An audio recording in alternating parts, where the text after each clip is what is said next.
Students, आज हम लोग ऑस्मोटिक प्रेशर का डिस्कशन करेंगे।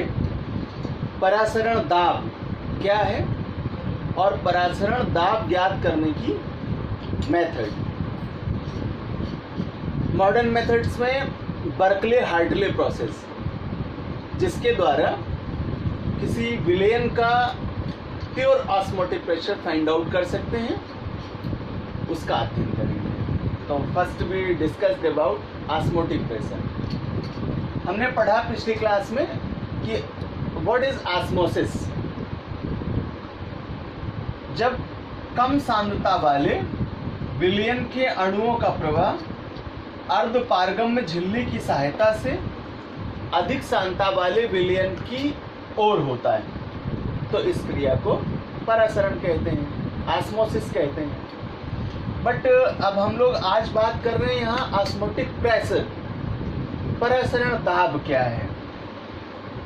एट कांस्टेंट टेम्परेचर, किसी निश्चित ताप पर एक विलयन के परासरण दाब को उस जल स्थैतिक दाब के बराबर माना जा सकता है जो विलयन को विलायक से एक एसपीएम द्वारा मीन्स अर्धपारगम्य झिल्ली द्वारा अलग करने पर उत्पन्न होता है, और यह परासरण की क्रिया को रोकने के लिए पर्याप्त होता है।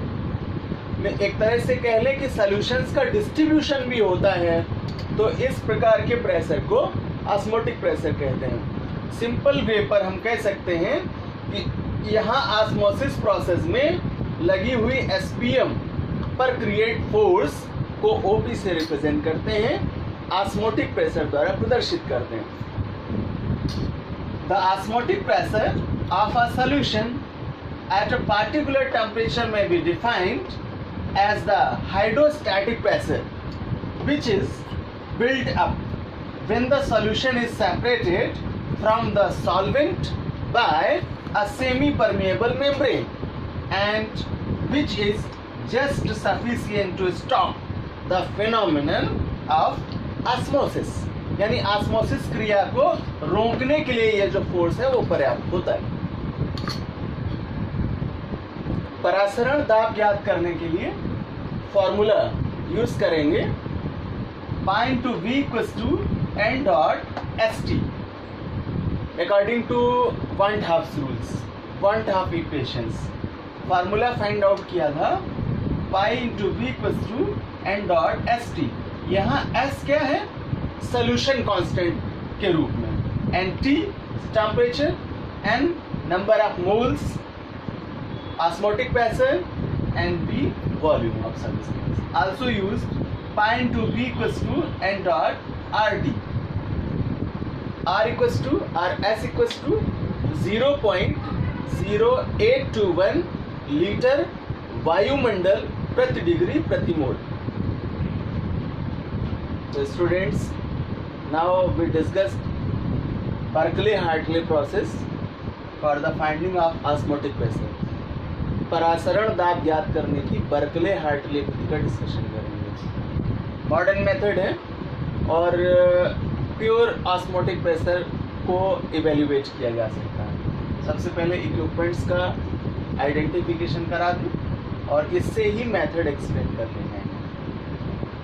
यहाँ सबसे पहले प्रेशर क्रिएट करने के लिए पिस्टन लगा होता है, प्रेशर गेज है यानी दाब मापी लगा होता है, जिसके माध्यम से पाठ्यांक रीड करते हैं। एक तरफ से विलयन में विलेय पदार्थ मिलाने के लिए ट्यूब लगी होती है कांच की, और दूसरी तरफ कैपिलरी ट्यूब है, इसको केस नली कहते हैं, में नैरो ट्यूब केस नलिका कहते हैं इसे। यहाँ एक पोर्सलिन नली में विलयन भरा होता है और इसको ऑस्मोसिस कराने के लिए एसपीएम का यूज करते हैं। इस विधि में कॉपर फेरोसाइनाइड की बनी हुई एसपीएम का प्रयोग करते हैं। ये एक अच्छा क्वेश्चन है जिसको पूछा भी गया है एग्जामिनेशन में कि एसपीएम में किसका इस्तेमाल करते हैं और क्यों।